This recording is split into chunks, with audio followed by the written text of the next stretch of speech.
Hi, everyone, and welcome to the Fairfax County Democratic Committee 2021 House of Delegates Candidate Forum.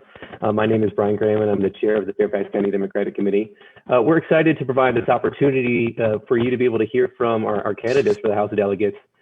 We have 17 House of Delegates districts that touch Fairfax County, and six of those districts have challenges to the incumbent Democrats. So we're excited to have this opportunity.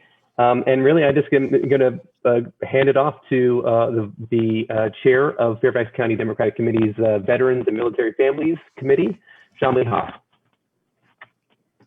Good evening. Welcome to our primary forum for the House of Delegates candidates. As Brian said, I'm Shamli Roy Hoff, chair of the Veterans and Military Families Committee for FCDC and the vice chair of outreach for the 100 Mill Democrats. I will be moderating the forum this evening. My role tonight is simply to ask the questions which have been vetted by the executive director of FCDC, call upon candidates in a pre-approved order, and ensure candidates stay within the time limits. I have not been in contact with any of the candidates regarding the forum. All candidates running in the Democratic primary representing parts of Fairfax County were invited to join us tonight, and all except Irene Shin running in the 86th accepted the invitation. All of the candidates have been informed of and have agreed to the format of the forum ahead of time. Everyone will have 2 minutes for an opening statement. I will then ask a question. Each candidate will have 1 minute to answer. If a candidate invokes their opponent's name, the opponent will be allowed 30 seconds for a rebuttal. The order of candidates answering questions will be rotated, so a different candidate will go first each time. I'll call the first candidate's name and announce who is on deck next. To help everyone stay on time, I will hold up this sign to show that you have 30 seconds left, this sign to show that you have 10 seconds, and this one to indicate that your time is up. I ask everyone to be respectful of the time limits. So we will begin with opening statements. And the opening statements will be done in the order of delegate district and alphabetical by last name. So we will begin with, Jennifer Adelie, and Kathleen Murphy is on deck. Great, thank you so much, Shamli, and thank you so much to the Fairfax County Democratic Committee for hosting this great event, and to Shamli for moderating, of course. My name is Jennifer Adelie, and I am running for the Virginia House of Delegates in the 34th District. For those of you who are FCDC members, we may already know each other from my term as the Drainesville District Democratic Committee Chair and my work on the FCDC Steering Committee. But for those of you where we may be meeting each other for the very first time, in less than 2 minutes, I'm going to briefly share with you my professional and lived experience that makes me the right candidate for this position at this time. To begin, I have 25 years experience in government contracting after getting my MBA from Georgetown University. I started my career on Capitol Hill working for the late Congressman Matt Suey, and I got my MBA specifically with the mission to bring the best of business practices back to government. And I spent the next 2 decades doing exactly that. As a matter of fact, 10 years ago, I started my own successful firm working with other small businesses to bring their innovation to the federal government. So today, I'm running for the Virginia House of Delegates because as we move into the post-COVID world, and frankly, into the post-Trump world, we have a lot of work ahead of us. And our legislature needs more people like myself who have boots on the ground experience, not only in policy, but also in business and with progressive values alongside that. On a personal side, I have 2 children in Fairfax County Public Schools, and I'm happily married for 18 years. My husband Hamid came to this country at 12 years old, fleeing the Iranian Revolution. So our kitchen table conversations overlap with so many immigrant families face, and many of you know too well. This is very brief. I look forward to a great discussion this evening about the things that matter most to Virginia and the 34th. Thank you. Thank you very much, Jennifer Adelie. Next is Kathleen Murphy, and Mary Barthelson is on deck. Start. Thank you, everybody, for joining us. I am the delegate in the 34th District and have been for 7 years, and I am running for re-election. With your help, you can remember how hard it was to turn the 34th District from red to blue, and I am very proud of my record of accomplishments as a delegate. I am vice chair of the Democratic Caucus, and I'm especially proud of what we've been able to accomplish in the majority as we have reoriented our priorities and enacted important measures to advance social justice, protect our environment, and to promote gun safety. I've been a leader in the House of Delegates on gun safety issues. I started the Gun Violence Prevention Caucus and led the Safe Virginia Initiative with Speaker Fillercorn. I have also stood with our veterans, especially women veterans who are so underserved, to make sure they get the benefits that they deserve. I started the Rare Disease Caucus because we have a daughter who has a rare disease, and we successfully passed legislation to ensure medical coverage for these debilitating diseases. I'm a member of the Renewable Energy Caucus, which is led by my dear friend and terrific delegate, Alfonso Lopez, and we have focused on measures to protect our environment. I work with our business community to ensure that Virginia is business friendly so we can generate the tax revenues we need to support education and transportation and other programs. I am a strong supporter of our unions and have gotten their endorsement, their overwhelming endorsement in every election. Our work isn't done, and 2 years in the majority does not ensure a permanent majority. We must keep the majority or Republicans will undo all the good that we have done. For me, this is a full-time job. I'm a proven leader in advancing our democratic values, and I ask you for your support. Thank you. Thank you very much, Delegate Murphy. Next, we have Mary Barthelson, and on deck is Delegate Ken Plum.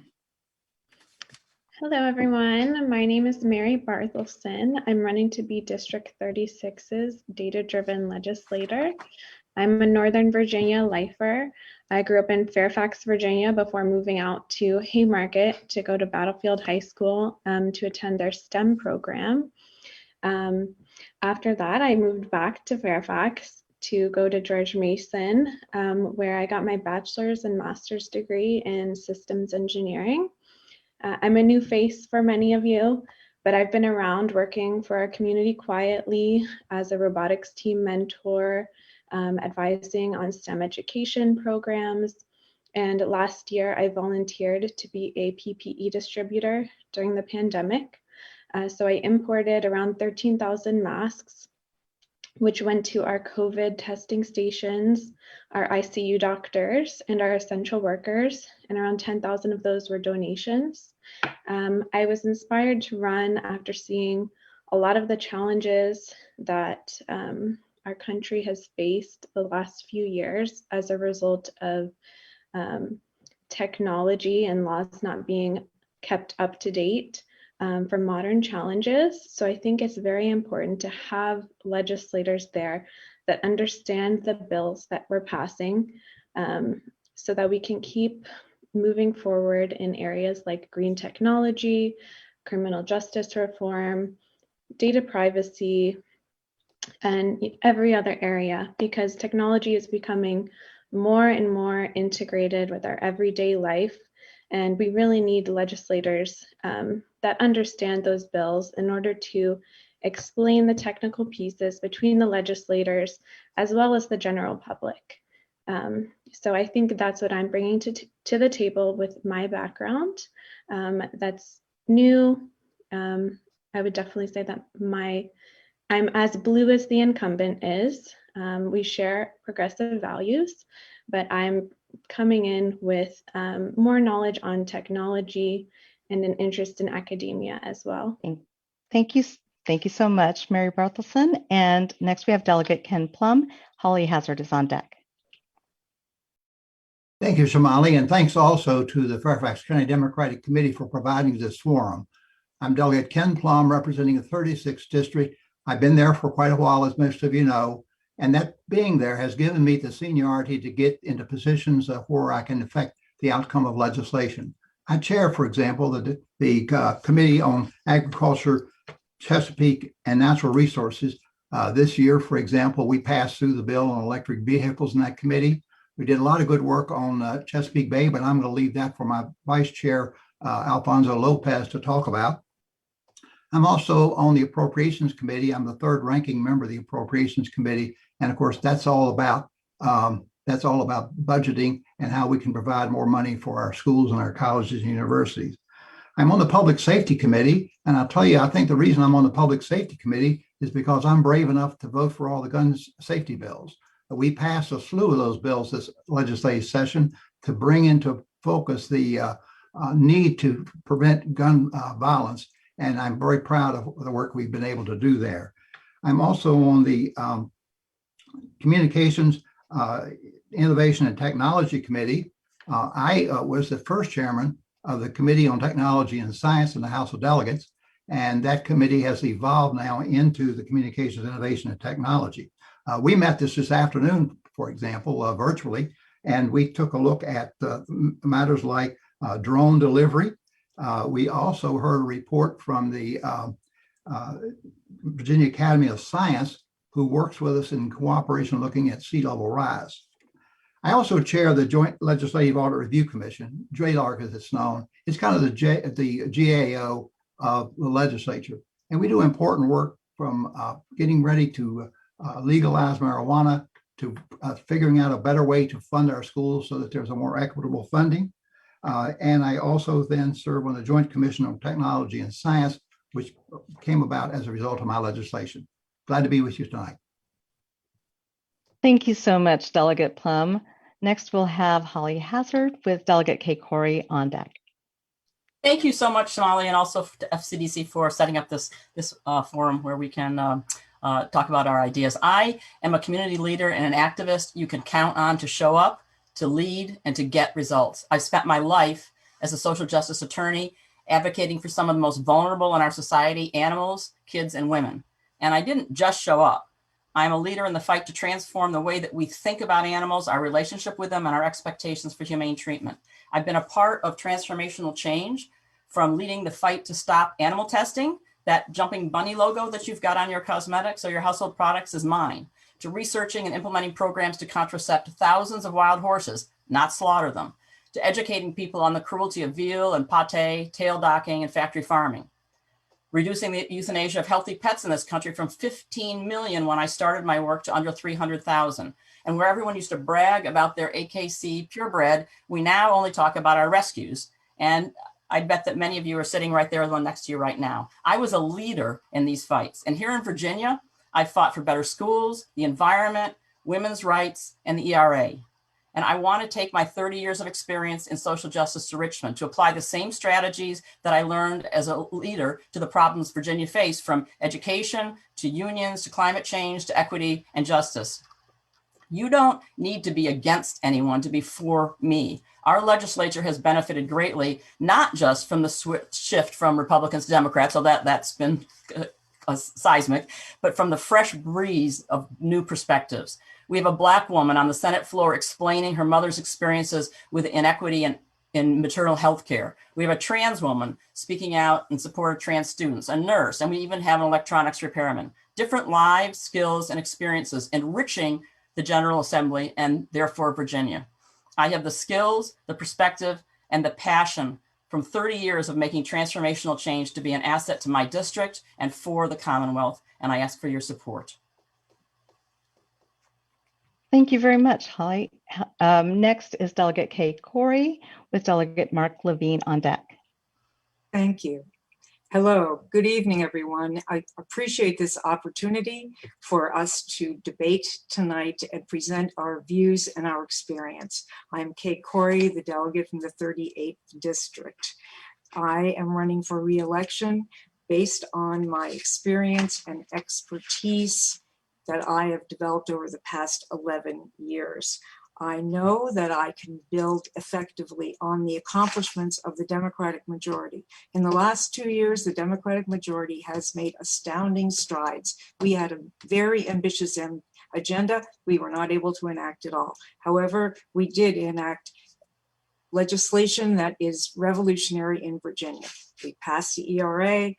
We repealed the death penalty. We restored women's reproductive rights. We shored up voting rights. We invested in an historical way in public education. And I could go on and on, but I won't. I'm in the leadership in the Democratic Caucus. I am the chair of Cities, Counties, and Towns, the first woman to chair that committee.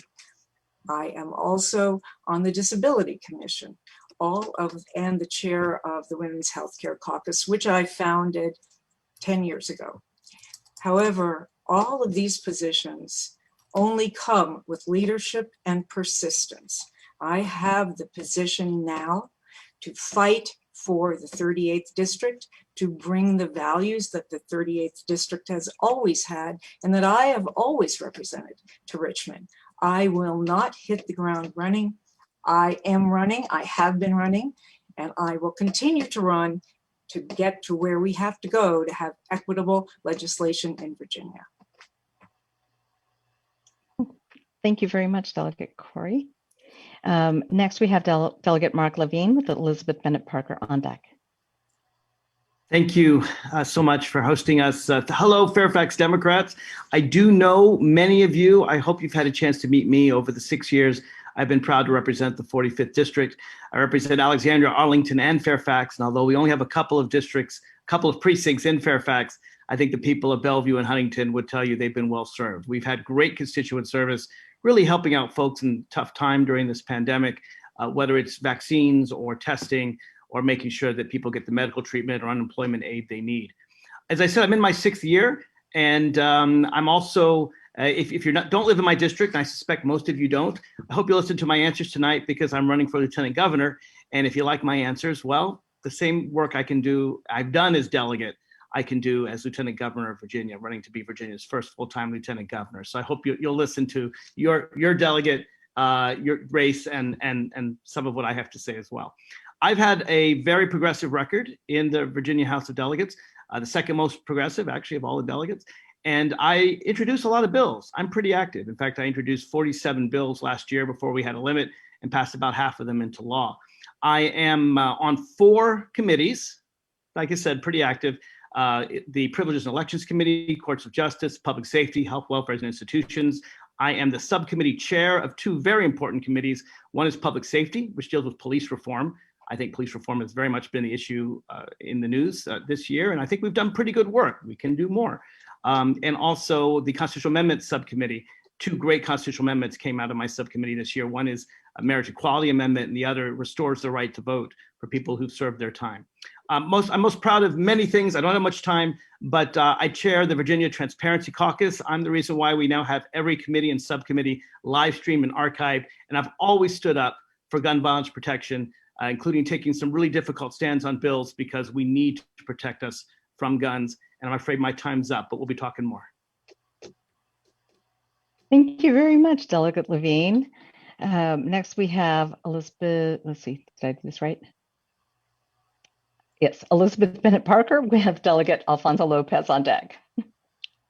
Good evening. My name is Elizabeth Bennett Parker. I serve as the Vice Mayor of Alexandria, and I also serve our region as the chair of the Virginia Railway Express, one of the largest commuter rail systems in the country, as well as on the Northern Virginia Transportation Commission and Regional Commission. Both of my parents were in the Navy and instilled in me a sense of service to our community and our country. In particular, my mom would always tell me, if you're not part of the solution, you're part of the problem. And I've applied that to my entire career. I started a small business to fight food waste, both the negative environmental effects as well as the fact that we waste food while members of our community are hungry. I merged that with the nonprofit Together We Bake, which I now co-lead, where we provide job training and other support to women returning from the criminal justice system, women experiencing homelessness, women who've recently immigrated, and women surviving abuse. In turn, that experience inspired me to run for the Alexandria City Council in order to step up and address the challenges that I saw many of our women facing more directly. I'm proud of the work that I've been able to do as Vice Mayor, which includes expanding access to early childhood education, increasing the supply of affordable housing, enhancing outreach to residents regarding SNAP or food stamps, declaring a climate emergency, and taking concrete actions to cut our emissions because we need to do more to fight climate change and its impacts. In just the past month, we passed a strong independent community police review board, and I worked with labor groups and led our efforts to pass a collective bargaining ordinance that is strong and fair for our workers. I also introduced a budget amendment that added an additional $1 million for affordable housing, continued our work to reduce emissions, and eliminated overdue library fines, which the American Library Association has declared a social equity issue. That amendment passed unanimously last evening. And this kind of collaborative, results-driven leadership is why I've been endorsed by State Senator Adam Ebbin, Mount Vernon Supervisor Dan Stork, 2 former delegates who've held this seat, Marion Van Lanningham and Rob Krupika, as well as other current and former elected officials. I'm honored to have their support, and I hope to earn yours as we work together to build back better after COVID. Thank you so much. Thank you very much, Elizabeth Bennett Parker. And then now we have Delegate Alfonso Lopez and Karishma Mehta is on deck. Growing up in Fairfax, my mom dedicated her life as a high school counselor to helping immigrant kids go to college. My dad came to the United States as an undocumented 19-year-old with $270 in his pocket and the dream of a better life. They each worked 2-3 jobs at a time to provide for us, but with the help of government programs, they got an education, bought a home, and achieved their dreams. They instilled in me the values of hard work and public service that drive me every day. As your delegate, I've been a champion for our values in Richmond, fighting to make Virginia a place where we lift everyone up and leave no one behind. Over the last 10 years, I've been the patron, co-patron, or the chief co-patron of over 150 bills signed into law, addressing everything from the environment and renewable energy to small businesses to protecting immigrants and sensible gun violence prevention legislation. I'm especially proud of my bills that created in-state tuition for Dreamers, brought back project labor agreements, dedicated $800 million to help revitalize the Chesapeake Bay, helped close the Charleston gun sale loophole with Ken Plum and Kathleen Murphy, and my bill that created the Virginia Affordable Housing Trust Fund that served as the backstop for eviction prevention during the COVID-19 pandemic and provided housing for thousands of families. And as the House Majority Whip, I'm honored to have, among other things, increased teacher salaries by 5% starting in July, secured a dedicated source of revenue for Metro, worked to close the school-to-prison pipeline, banned the death penalty, legalized marijuana use for adults, created the first state Voting Rights Act in the South, and perhaps most importantly, expanded Medicaid and healthcare protections to 500,000 Virginia families, including 45,000 folks in our region. Going forward, we must focus on jobs and the economy, education, and the needs of working families. We need to create more prosperity and do it in a way where everybody wins. We need to invest in our infrastructure and in our workforce, and most of all, in our children. I pledge to continue fighting for better schools, transportation solutions, environmental safeguards, economic development, criminal justice reform, and our values of embracing diversity, tolerance, and compassion. Thank you for being here. I look forward to the conversation. Thank you very much, Delegate Lopez. Next, we have Karishma Mehta, and Delegate Ibrahim Samara is on deck. Thank you so much, Shamali. Good evening, everyone. Hello, Fairfax Democrats. My name is Karishma Mehta. I'm a preschool teacher running to represent the 49th District in the House of Delegates. Should I become delegate, I would have the honor of serving Seven Corners and Bailey's Crossroads in Fairfax County. My story is the story of so many people across the 49th District and in Virginia.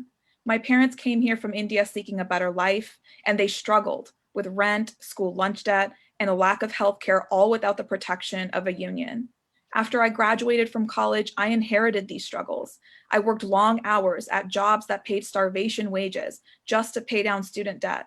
And when I became a teacher, I had to skip meals and avoid the doctor to fund my own classroom while watching my students and their families struggle with the same obstacles that I grew up with. That's the reason I decided to run, to break the cycle of inequity for my students. These inequities are on display right here in our district.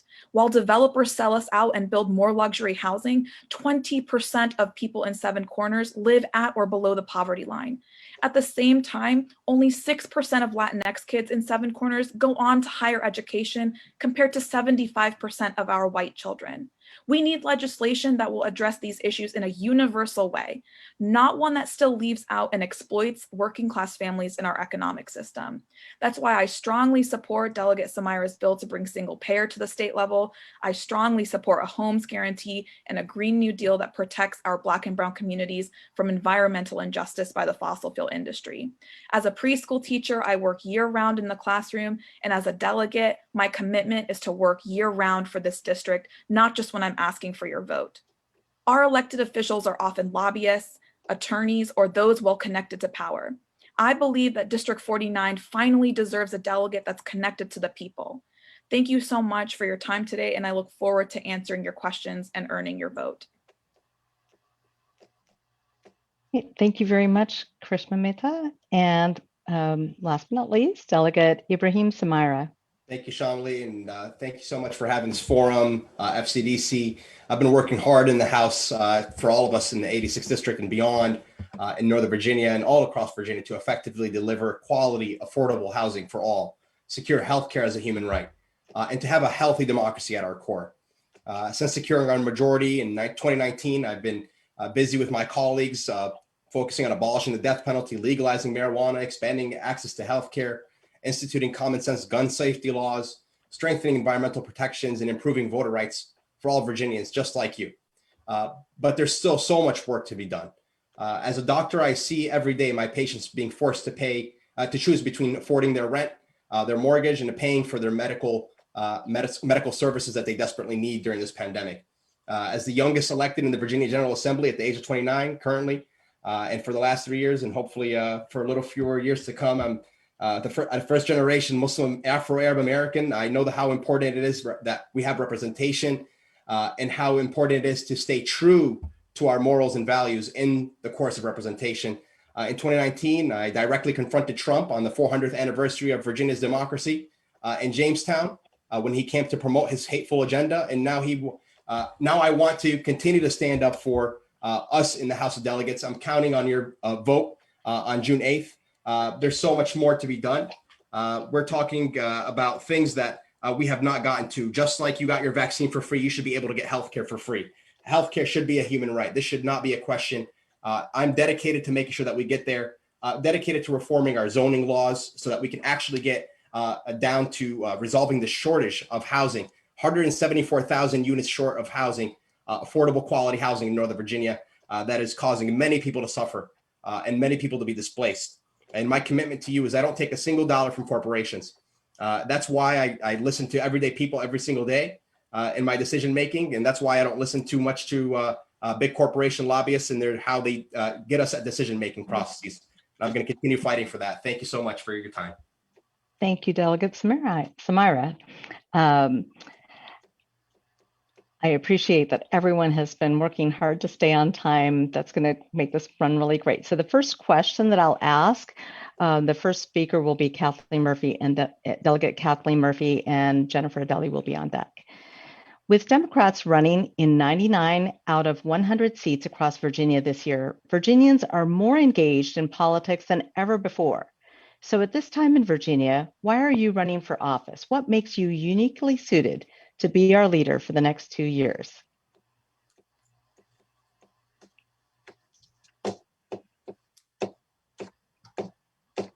And it's Delegate Kathleen Murphy. Thanks. I've been the delegate now for 7 years, and I am committed 100% to working full time for the people in this community. I have the time, I have the experience, and I know the issues inside and out. I have been involved in government, I think almost for my whole life. So for me, this is like second nature. I am at a place in my life where I can afford to do this full time. My children are grown, and I stay out in the community. I stay involved in the issues. I meet with the transportation committees and I work on the issues that are so important, especially transportation and the widening of 495 and the American Legion Bridge. These are all things that I have been involved with for many, many years. And so I know them well, and I have the capacity and the time to dedicate my full efforts to all of these issues. Great. Thank you very much. Jennifer Adelie. Thank you. And Ken Plum will be on, Delegate Ken Plum is on deck, I'm sorry. No, sorry about that, Shamli. So the question, 99 out of 100 seats running, we have Democrats running in, and you mentioned how engaged everybody is, and you're absolutely right. This is the ideal time to run. This is that engagement is the reason why we have so many primaries this year, because we learned looking back at 2016, so many Democrats learned that we had, let's be honest, taken our eye off the ball a little bit. A lot of people became engaged. Voter turnout went through the roof. We started bringing progressive values to legislation. I am running. Why am I uniquely situated to be this leader in this seat for the next 2 years? I have a diverse background. And yes, I do think this job should be full-time. As a matter of fact, I advocate that our legislature should be expanded beyond that 30 or 45 days that we have in the Constitution. So I am ready to bring my diverse background to this seat and looking forward to change where we're going based off of that energy. Thank you. Thank you very much. So next we have Delegate Ken Plum, and Mary Barthelson is on deck.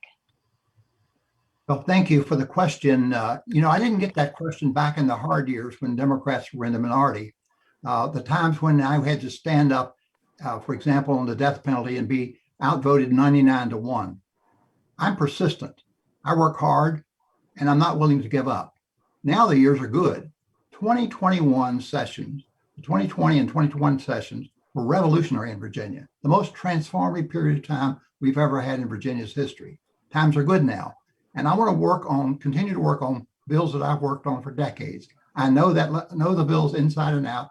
I know the issues. I worked time and a half at being a delegate now that I'm retired. And I look forward to having your input to continue to turn those into meaningful legislation. I have meaningful roles in the legislature, and I can use those roles to move our progressive values forward. Thank you very much, Delegate Ken Plum. Next is Mary Barthelson.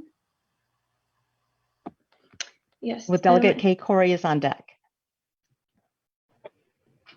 Thank you. Can you see my camera?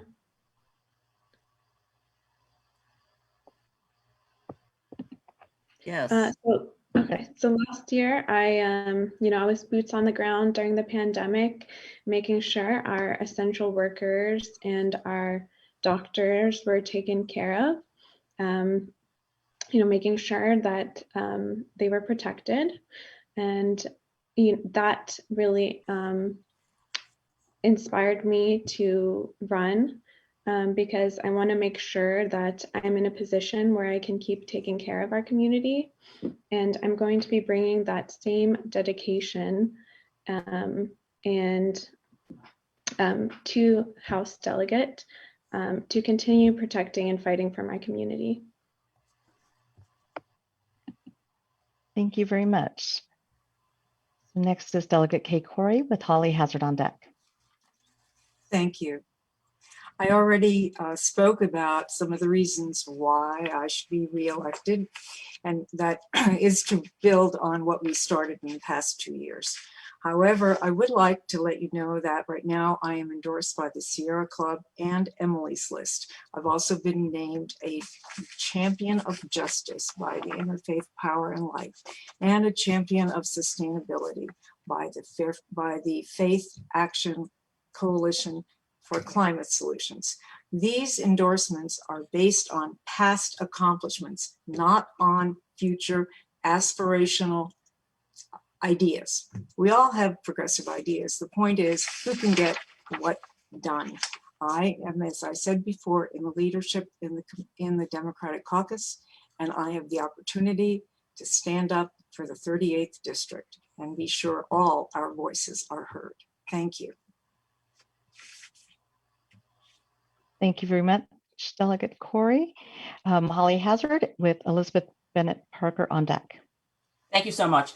In this very blue district that I'm lucky enough to live in, we need leaders who can be out front on issues, the progressive issues, because the Democrats who are out on the spine of I-81 or in areas that are more purple cannot speak out on some of the issues that are pushing the envelope. We need to have a delegate who's going to strongly support repealing the right to work and supporting collective bargaining, reducing standardized tests for kids at the lower grade levels. And I just found out that the legislature last year actually tripled the number of standardized tests for students in the 3rd through the 8th grade. So we now have third graders who are going to be taking 3 tests each year instead of standardized tests, getting rid of solitary confinement, making college more affordable, and certainly getting our $2 billion back from Dominion Energy and putting it into clean energy. We need someone also who wants to reach out to those blue rural voters and begin building up our base out in other parts of the Commonwealth. I'm that kind of a passionate, energized leader, and I would like to have your vote. Thank you very much. Elizabeth Bennett Parker is next with Delegate Mark Levine on deck. Thank you. I am running because I have unique experience and perspective to bring to Richmond, given my background as a nonprofit leader, small business creator, and as a local elected official. And that there are actually only 18 delegates serving currently with city or county government experience, and none of them are from Northern Virginia. Obviously, we face some different issues here than in other parts of the Commonwealth. And that's a really important perspective to have, given the role that local government plays in people's lives, and that local authority in Virginia is limited to what we are allowed to do by Richmond. And that has wide-ranging implications from some really small issues to some really big ones. I'm also a nonprofit leader working directly with women returning from the criminal justice system. The General Assembly has made some really significant steps forward towards reform, but we know that we have a lot more work to do, like abolishing mandatory minimums, providing pay parity to public defenders, and more. Additionally, as a small business creator, I understand the pressures of being a small business owner. And as we look to build back better after COVID, we need to make sure we're supporting small businesses and all of those who have been disproportionately impacted by COVID. Thank you very much. Delegate Mark Levine is next, and Karishma Mehta is on deck. Thank you. I think if you want a candidate who gets something done, you need 2 things. You need to have the passion of someone who's fought really hard all their lives and frankly been an outsider. And you need the talents and techniques and knowledge of an insider. I compare it to, you need gas to fuel the car, you need someone driving the car. Some of you know I spent 25 years as an activist before I ever entered the House of Delegates, fighting on really important and difficult issues like getting justice for my family, fighting the issues of domestic violence, bringing about marriage equality. Worked very, very hard, was an early supporter of that. And then in the House of Delegates, as I said, I have a very, very long legislative record that I don't have time to explain here, but I've even done transformative things like not just the Transparency Caucus, but Mark's monthly meetups, meeting every single month with my constituents, something I hope to continue to do as Lieutenant Governor with all of Virginia, to provide that transparency to folks on a wide range of issues. You need someone with the passion of someone who's been left out, but also the knowledge of someone who knows how to get it done. Thank you very much. Karishma Mehta is next with Delegate Alfonso Lopez on deck. Thank you so much for that question. After almost a decade of being Delegate Lopez's constituent, I know and my neighbors know that it's time for change in this district. As a preschool teacher, I'm still struggling to pay off student loan debt and provide for my family. Similar stories are heard across the district from people that I've talked to who are starting a family or still renting and trying to keep a roof over their heads. It's unacceptable that corporate developers have driven up costs so much in this district and displaced the working class people that live here. That's why I'm fighting for a housing guarantee, for universal health care, and preschool for all. It's not enough to call yourself progressive. We have to be able to take on the greed and corruption that's been the Virginia way.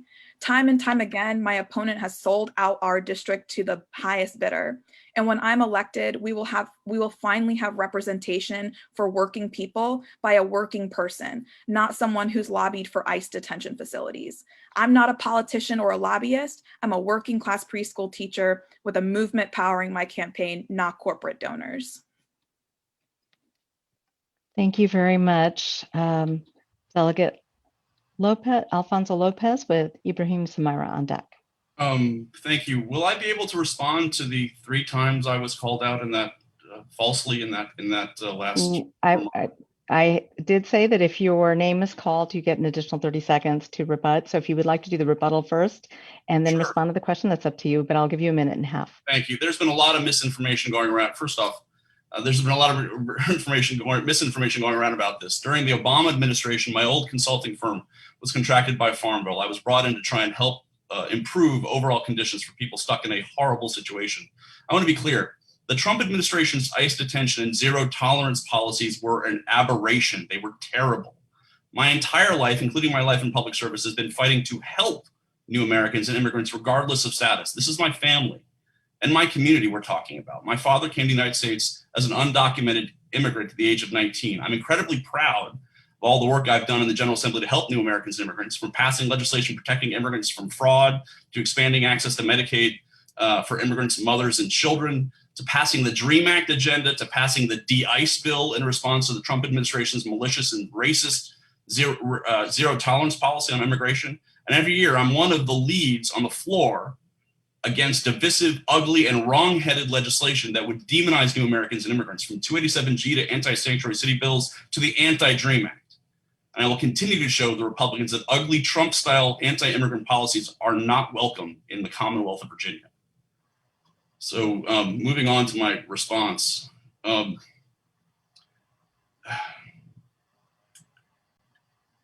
love my community. The 49th district is arguably the most diverse one in Virginia. My family's experience and the experiences of my father as an undocumented immigrant give me a unique sense of purpose and motivates me to fight for my community. I see my father in every dreamer or DACA student striving to get an education and create a better life for themselves. I see my family in the struggles of folks in the community working tirelessly to provide for themselves and their children. I believe my extensive public policy and legislative transaction experience at the highest levels of state and federal government makes me uniquely qualified to serve and deliver for the people of 49th District. I would say that my work in the Clinton White House, the Obama White House, Delegate, working as the head of congressional and federal affairs, and the fact that I was the last thing, ma'am, I was able to pass every single one of my bills last year and have them enacted into law. Thank you. Makes me an effective legislator for people. Thank you very much. Delegate Ibrahim Samira. Yes, the biggest things that I think are required of a legislator that is to be effective in the interest of people is to be away from the influences of a lot of big corporations that their bottom line is money. When legislators, when I look at money from paying contributions from big companies, I'm thinking to myself, what do they want out of this? Do they want me to be corrupt, and do they want me to be standing by their bottom line, their profit interest in legislation, or do they want me standing by my people? And so that is, to me, a core criteria for myself to be a good legislator, and that's why I think I could be a great legislator for my constituents, because I'm always going to be looking after them. Furthermore, as a doctor who knows a lot about healthcare and a lot about how private insurance works, about how pharmaceuticals works, about how hospitals work, I know that they're making a lot of money off people's backs. And I'm trying to prevent them from doing that. And I know how to get us to a single payer healthcare system, which is in line with every other industrialized nation of the world, to make sure that we have a public health option that is at Medicare rates that competes with private insurance rates. That is how we get out of a future pandemic. That is how we have a healthy economy for many years to come. And that is how we that is how we fight for equity and inclusion. Thank you so much. Thank you very much. So question number 2, we're going to start in reverse order. So Delegate Ibrahim Samira will be the first to speak, and Karishma Mehta will be on deck. The question is this: COVID-19 highlighted inequities in our society. How has the COVID-19 crisis affected your district? What will you do to help prevent similar problems in the future? Having experience as an activist and organizer before I ran for office, I immediately noticed that we need to think about the most disenfranchised people in my district. Brown and Black people in my district are suffering right away when the pandemic started. My district had 2 of the top 10 zip codes in the entire state, 20171 and 20170 for COVID infection. And I immediately went to work. The first thing that I did was make sure that we set up food banks, because people are looking for resources to live their day-to-day life. Once we set up those food banks, I started thinking about how do we get the masks out there? How do we get the resources out there that they need? Unemployment insurance, Medicaid, food stamps, whatever, you name it. Everything was there in the same spot. And that's how we got my 2 top 10 zip codes in my district out of the top 10 and in the lower ranks. We need to make sure that everybody has healthcare as a human right so that we can prevent this from ever happening again, because people don't need to be choosing between food and their healthcare. And that's how you keep equity and inclusion in your mind when you're thinking about fighting against this pandemic and future pandemics. Thank you, Shamli. Thank you very much.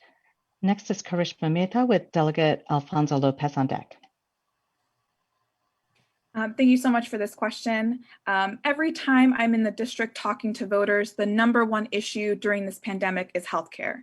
During this pandemic, I was personally displaced and was unable to afford healthcare for myself or my family. In this pandemic and across his career, Delegate Lopez has taken thousands from private healthcare companies, including Anthem, CareFirst Blue Cross, and Cigna. These favors that private health insurance companies are doing are another way to control our healthcare system. I want to expand healthcare so that if you live in Virginia, no matter who you are and how much money you have, you're able to see a doctor. If we want to prevent the next crisis from completely decimating our communities, we need to be fighting for healthcare as a human right and a universal single-payer system, which is something that my opponent does not support. I will always fight to expand healthcare and never take a penny from those health insurance companies that are preventing our people from receiving the healthcare they need.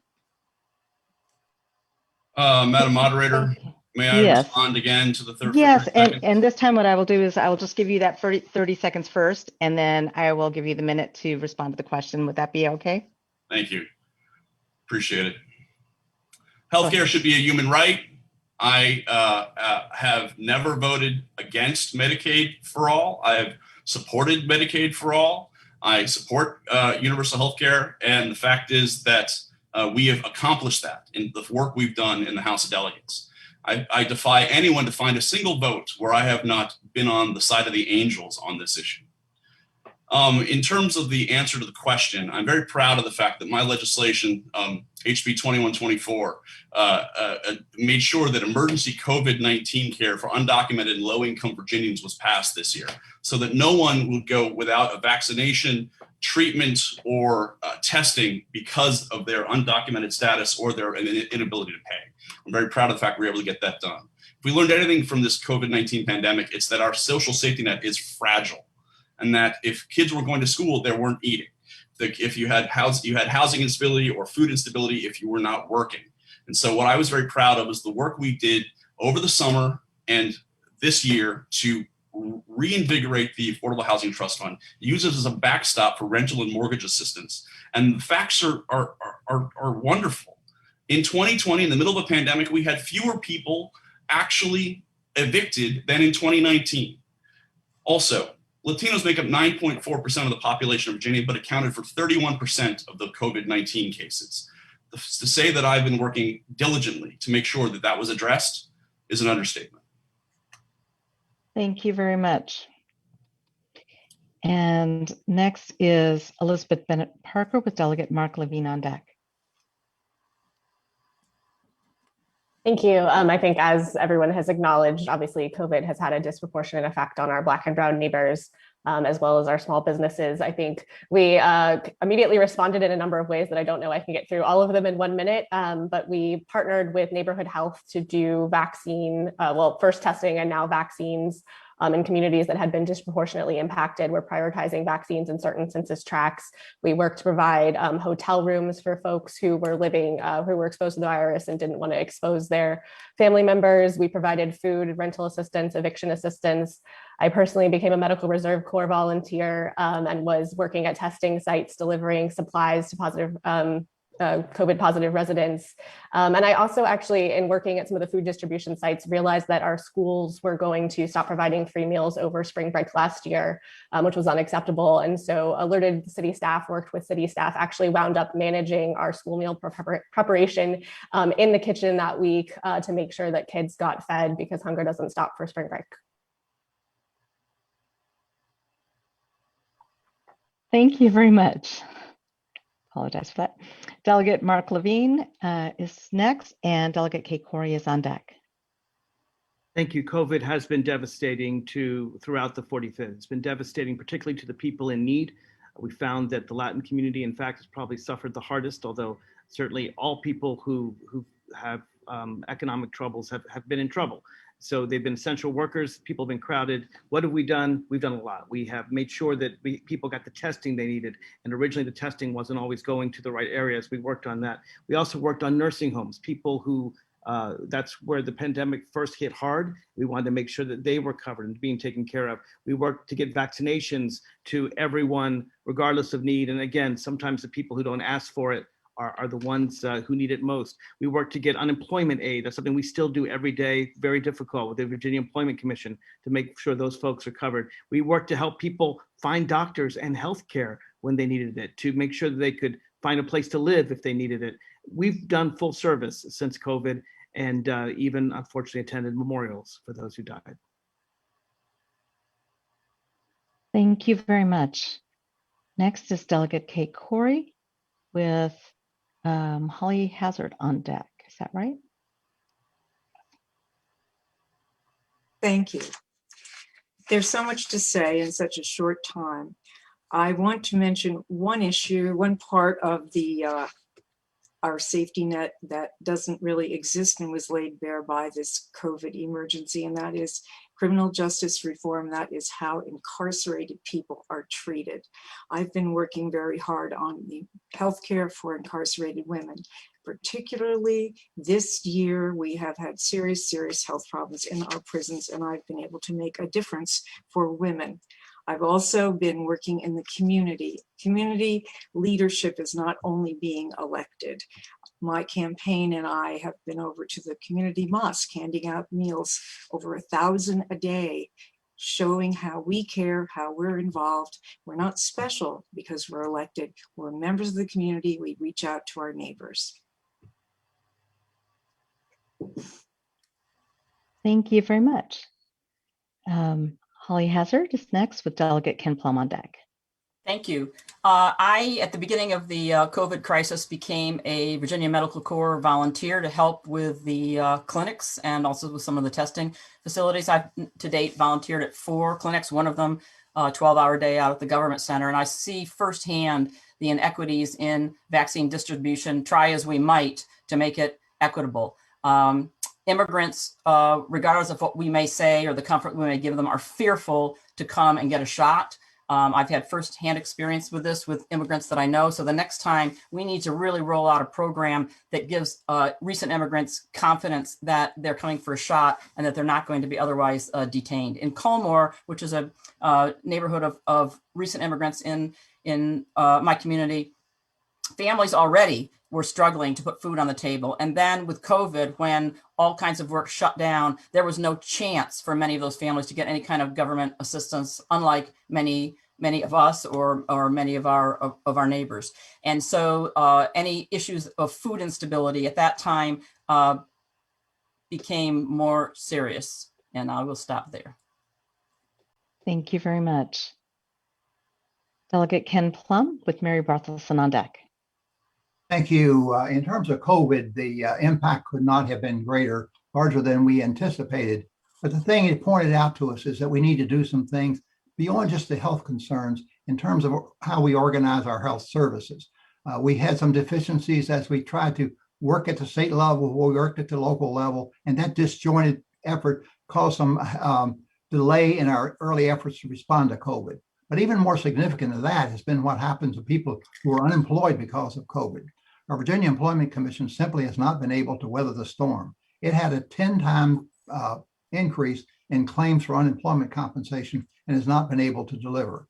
My staff works, and my staff as my one assistant, works essentially full-time to make sure that people who've been unemployed with the COVID experience will in fact be able to get their unemployment compensation provisions to them. So it's an eye-opener for us, in as devastating as it has been, but there are lessons that we can learn from it as to how we can improve the delivery of government services. Thank you very much. And next we have Mary Barthelson with Delegate Kathleen Murphy on deck. Last year, when I was working with our essential workers to keep them protected, I heard a lot of stories about the companies that were not allowing their workers to wear protective gear. So some people chose to leave. There was a lot of anxiety and confusion at that time about where to get resources.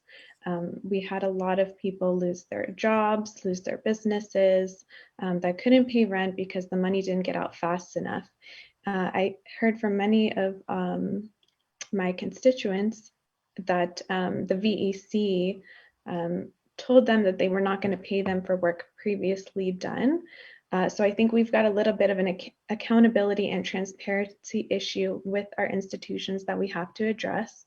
I think it's really important that we bring back the penny for affordable housing and make sure that we keep creating opportunities in education and employment to improve equity so that in the future, we don't run into the same challenges that we have seen in the last year. Thank you very much. Next is Delegate Kathleen Murphy with Jennifer Adelie on deck.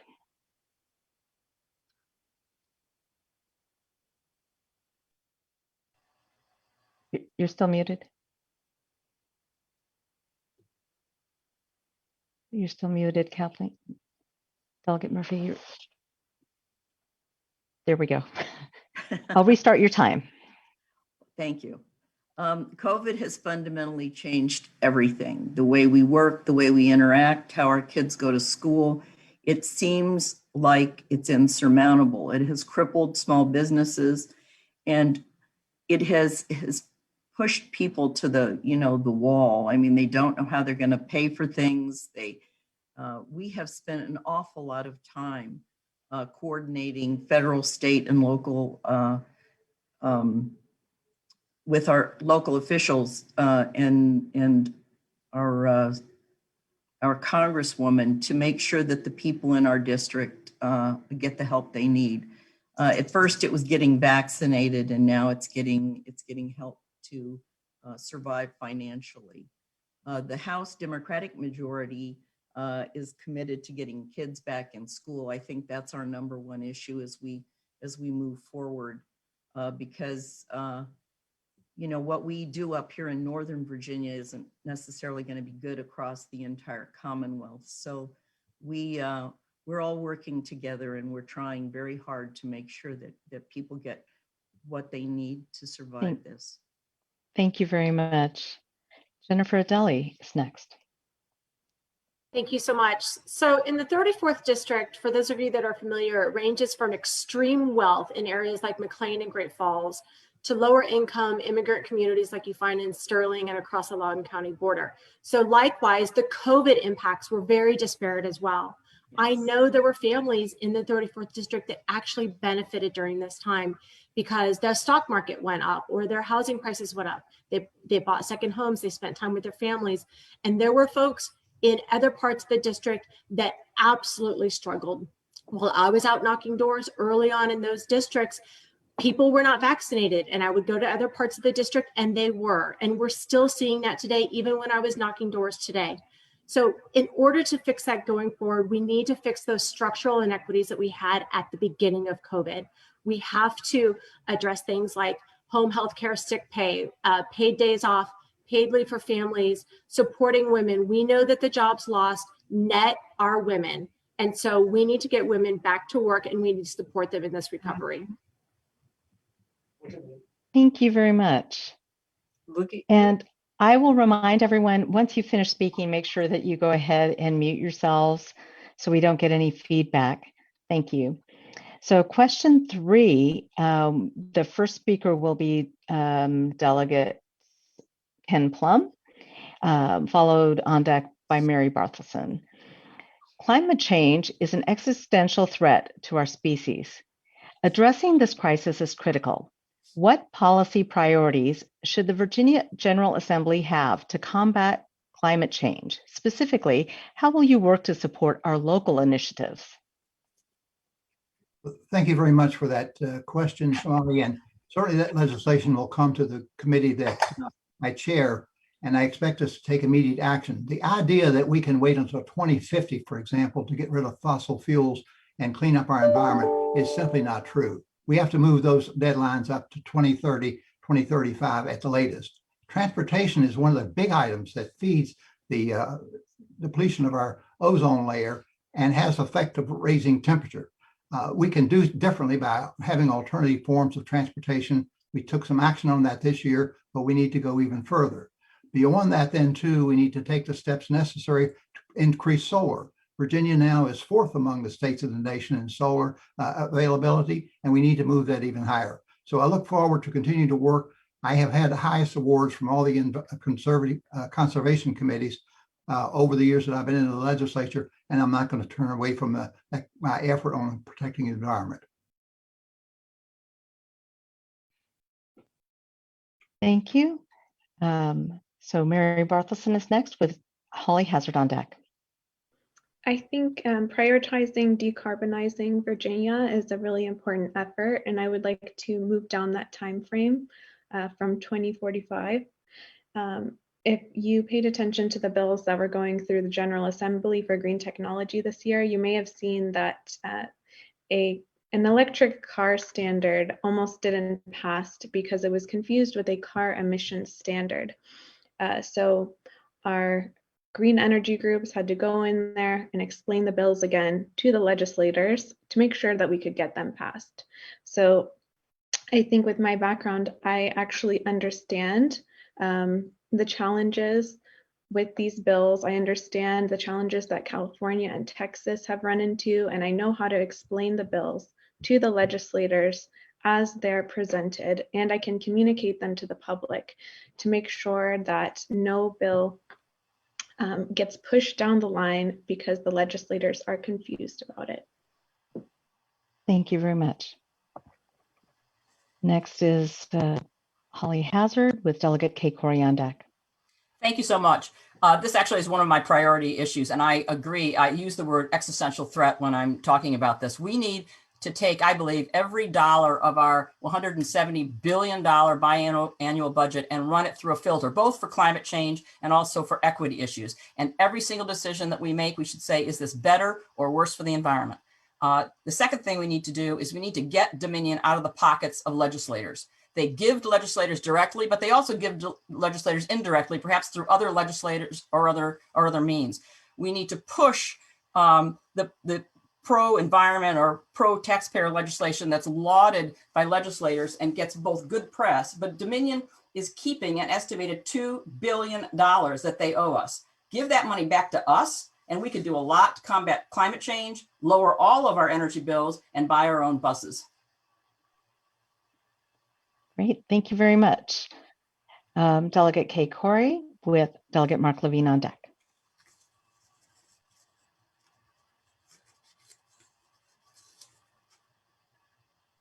Delegate Corey, we can't hear you.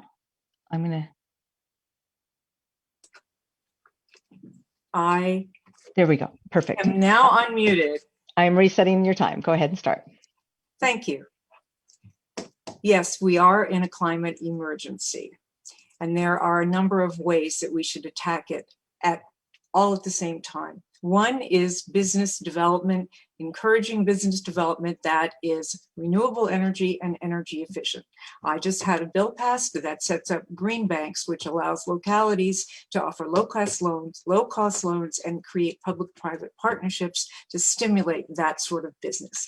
The other way that we should be attacking the climate problem is by helping the low income meet their utility bills and live in a more energy efficient structure. I passed a program this year that will allow people who are at 150% of poverty to have their utility bills capped at 10% of their annual income. We're the second state in the country to do that. That will help thousands of Virginians, and I am extremely proud of that. Thank you. Thank you very much. Delegate Mark Levine with Elizabeth Bennett Parker on deck. So dealing with climate change requires an all hands on deck strategy. We need more offshore wind. We need to ban any new fossil fuel infrastructure. We need geothermal. We need hydroelectric. We need to not only increase solar, but as we've done, allow folks who get solar to distribute it back to the grid. Allow options for both buying and renting. You asked about local initiatives. We in Alexandria actually had 3 so-called 100-year floods last year. They're supposed to occur once in 100 years. We had 3 of them. That's the effect of climate change. So what I did last year was I organized a study that we're going to have on inland flooding, because we've studied coastal flooding, which certainly matters to our folks in Norfolk, but inland flooding matters up here, and also local initiatives. We gave Alexandria and other localities, including Fairfax, the power to use their own monies to help people avoid flooding through all kinds of ways to have homeowners redirect the waters and so forth. Done a lot on this. Thank you very much. Elizabeth Bennett Parker with Delegate Alfonso Lopez on deck. Thank you. So on City Council, I sponsored a resolution declaring climate change an emergency and believe that we need to continue to act like it is and to accelerate our just and equitable transition to 100% renewable energy that leaves no workers and no communities behind. On City Council, we passed an environmental action plan committing to additional reductions in our greenhouse gas emissions, but we're not going to be able to meet those goals without additional action at the state level. When renewing our green building policy, I made an amendment to ensure that all of our future public buildings in the city will be net zero in carbon emissions. But again, we need additional action at the state level, both with respect to transportation and with respect to buildings and other things. So with transportation, we need to continue to increase our investments in public transportation. We know that VRE, for example, takes one lane of traffic off of both I-66 and I-395. And by increasing and enhancing investments in rail and bus and other forms of transportation, we're going to continue to do that. And we do also need to ban corporate contributions from utilities like Dominion. Great, thank you very much. And next is Delegate Alfonso Lopez with Karishma Mehta on deck. Thank you. I've been working in the trenches on environmental policy and legislative transactions at the federal level for years. I was the founder of the Virginia Environment and Renewable Energy Caucus. I have the highest A+ rating by LCV over the last decade. That's shared by one other individual. I was the 2020 Sierra Club Legislator of the Year, the 2021 Chesapeake Bay Foundation Virginia Legislator of the Year. I agree that we need to do much more in terms of infrastructure for environmental or for electric vehicles. I also agree with Ken Plum. We need to move up the deadlines to at least 2030, 2035. We need to do much more in terms of energy efficiency and LEED buildings. I'm also proud of the fact that my Solar Freedom Bill passed, and I was the chief co-patron of the Virginia Clean Economy Act, which took us from one of the worst states in America for climate change to one of the best. I'm also a Green New Deal champion, and I look forward to working on these issues for years to come. Thank you very much.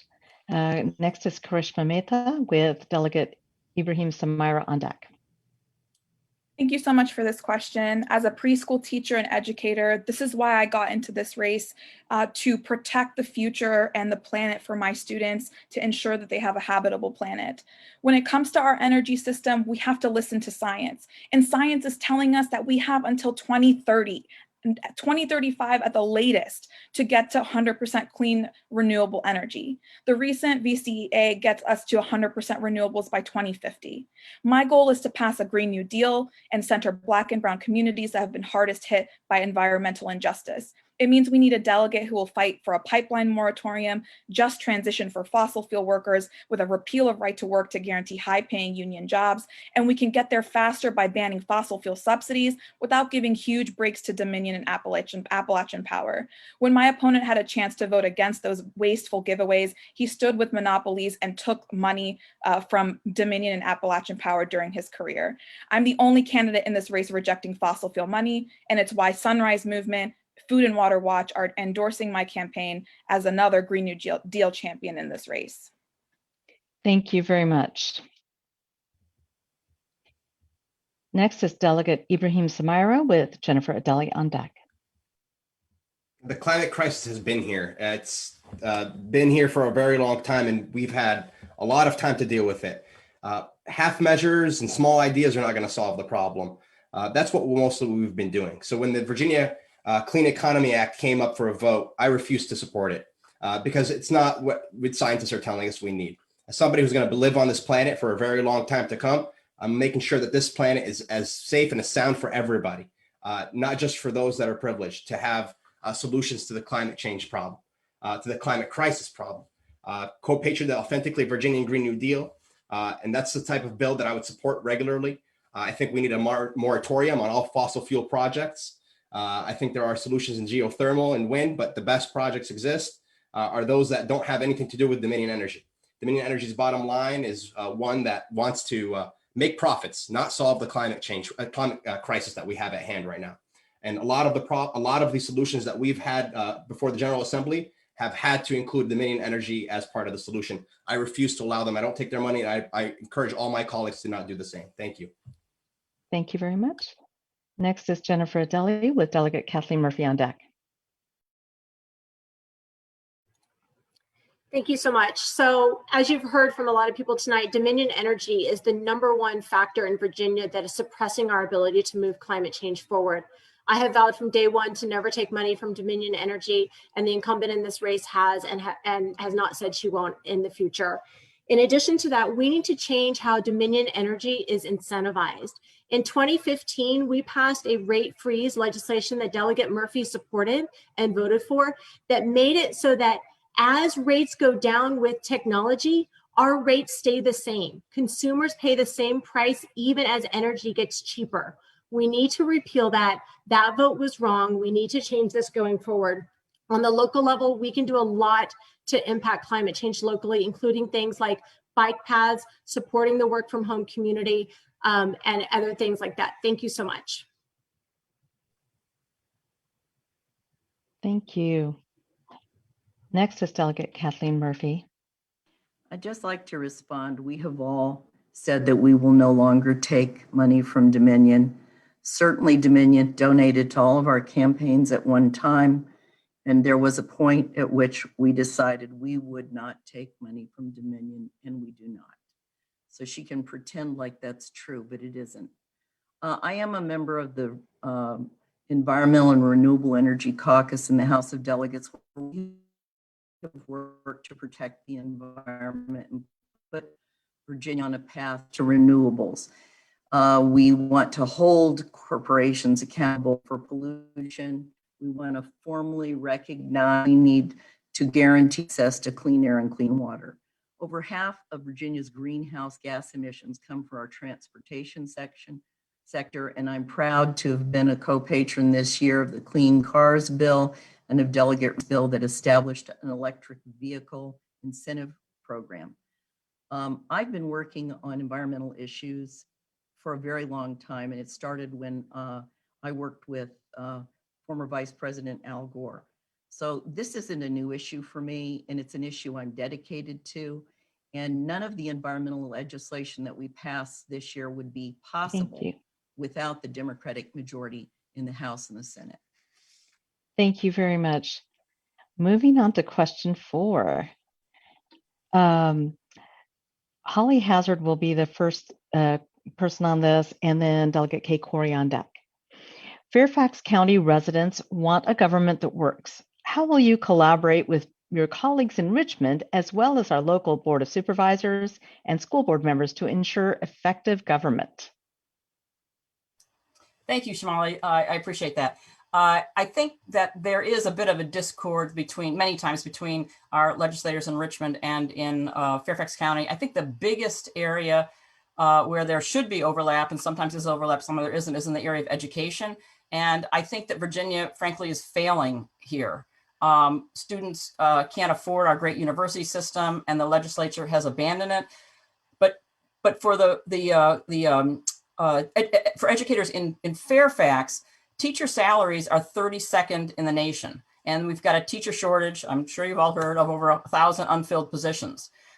We have standardized tests that are not developing curiosity and thirst for knowledge, but are driving many classrooms to just rote memorization. And it's damaging for kids, particularly at the lower levels. We should be working with our local governments to bring the curiosity and the spark back to education, particularly in the lower levels, and working with Fairfax County to coordinate that.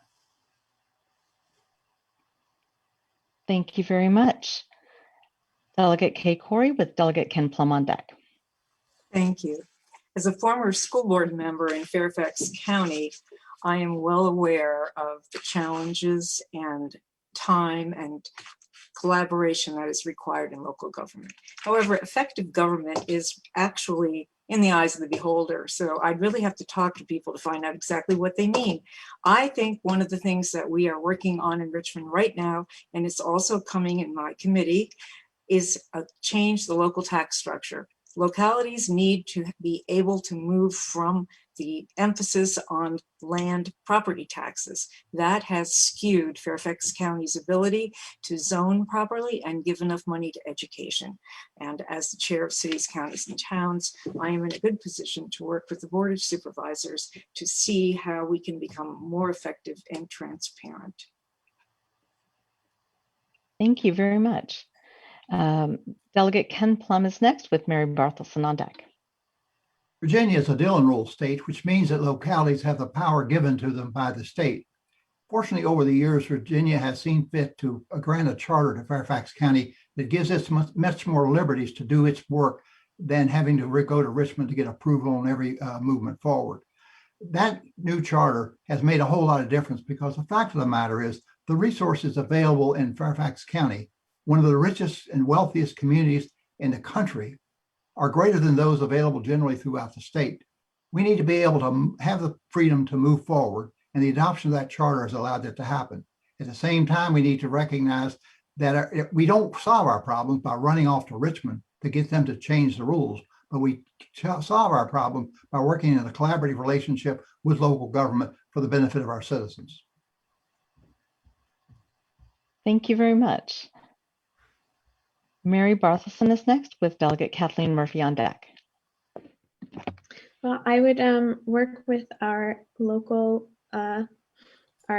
government as well as the state, making sure that we are improving all of our processes, using data-driven methods to make sure that we're doing everything as efficiently as possible. I think we still have some accountability and transparency issues, which I really think should be a priority, given that we've seen the challenges that they presented during the pandemic. So that's definitely something that I will prioritize as House Delegate. Thank you very much. And next is Delegate Kathleen Murphy with Jennifer Adelie on deck. Thank you. I work very hard to make sure that we coordinate our efforts with the federal, state, and local officials, especially work well with Senator Barbara Favola and our supervisor, John Faust, and of course, our member of Congress, Jennifer Wexton. We all work hard together to meet the needs of our community and to ensure constituents and citizens that live in the Commonwealth can get the services that they need. And that's what we need to do, across the board effectively. And we've been moving forward in this position. Thank you. Thank you very much. Jennifer Adelie is next with Delegate Ibrahim Samaira on deck. Thank you so much for that question. Yes, it's absolutely important that the General Assembly and the local Board of Supervisors work hand in hand. I'm proud to say that I was appointed by Supervisor John Faust to the Community Services Board for Fairfax and Falls Church, where I serve as the fiscal chair for a $200 million budget. What we see in the Community Services Board delivering mental health services, services for the developmental disability community, and drug treatment services is that what comes down from Richmond is often essentially an unfunded mandate. And a lot of that, for example, came with STEP Virginia legislation that was passed a few years ago. We're just now starting to get funding for that, even though some of those deadlines have already come and passed. So it's very important that the General Assembly has that tight relationship to understand what's going on locally and how that buckles up to Richmond, and then especially vice versa, as Richmond passes laws, how they're going to be implemented in the real world, like I have implemented in the real world in federal agencies. Thank you. Thank you very much. So next is Delegate Ibrahim Samaira with Karishma Mehta on deck.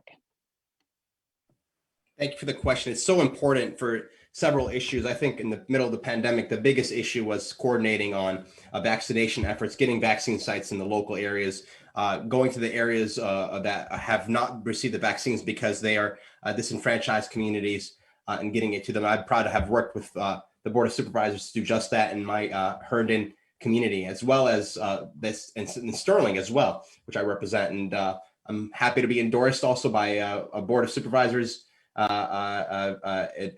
chair of board of supervisors in Loudoun County, Karan Sains, who represents my district as well.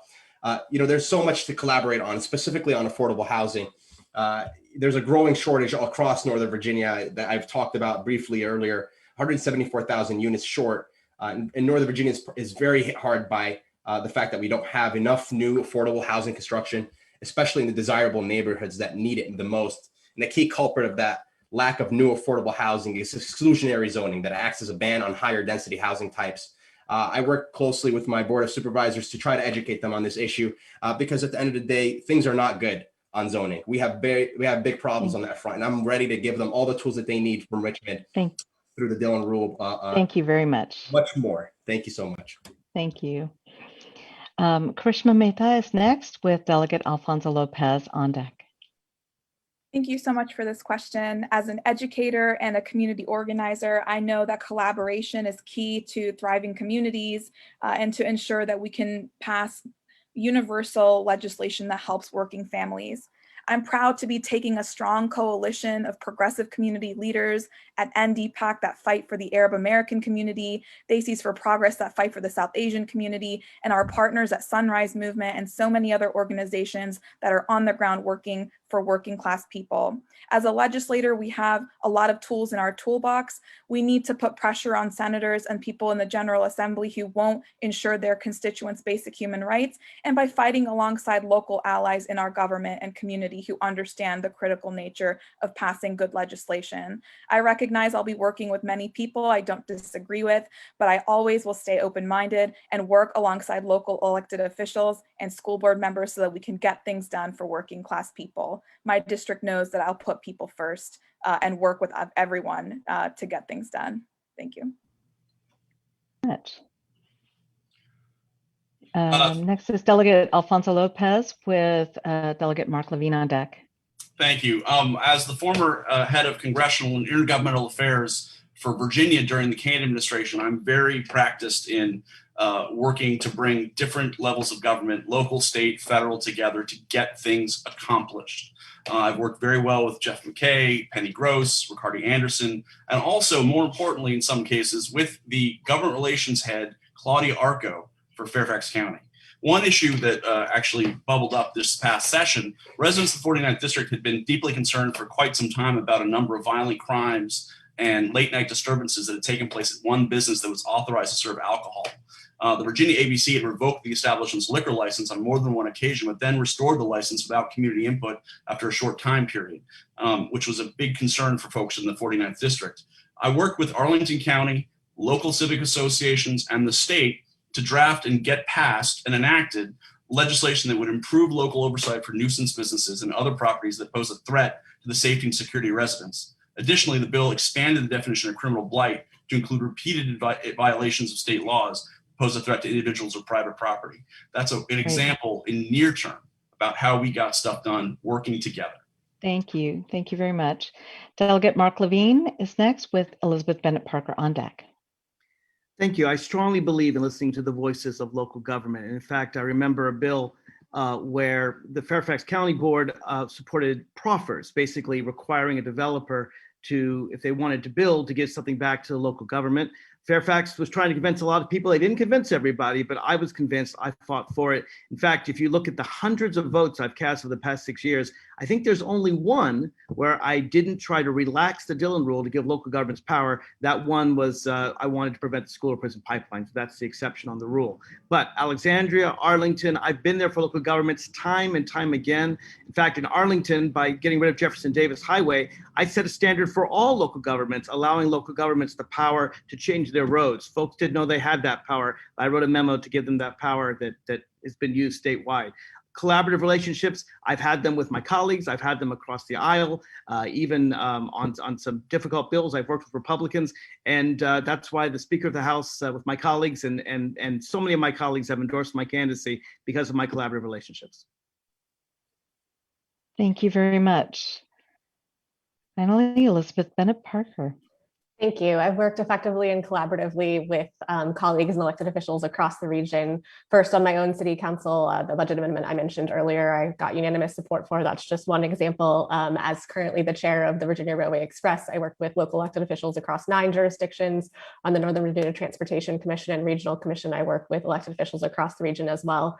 With one of my colleagues in the city of Falls Church, we've started a group for elected women across the region, and we get together to talk about the issues affecting our jurisdiction, how we can work collaboratively as a region, and how we can also support each other as women.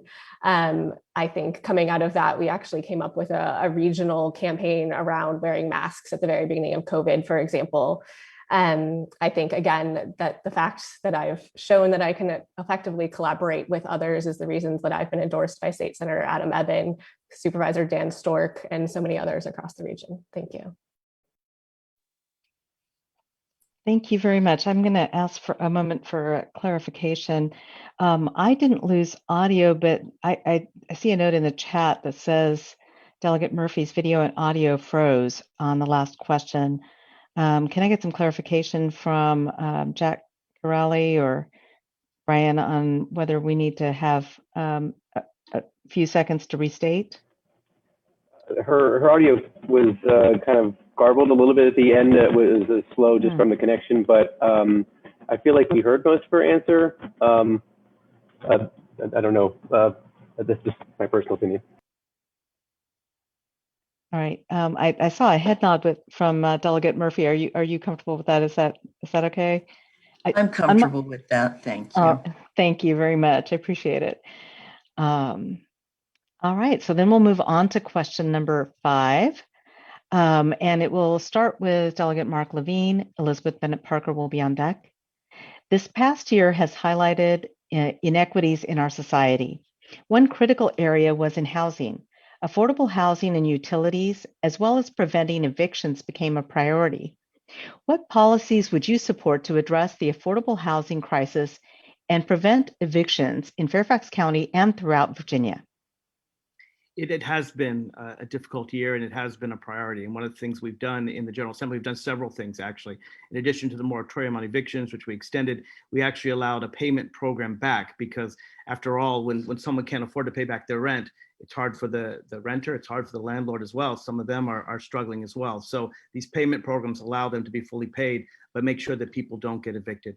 Affordable housing, though, is much larger than the pandemic. The pandemic just illustrated it at its worst. And there's a lot we can do. I've worked very hard to increase the funds for the Affordable Housing Trust Fund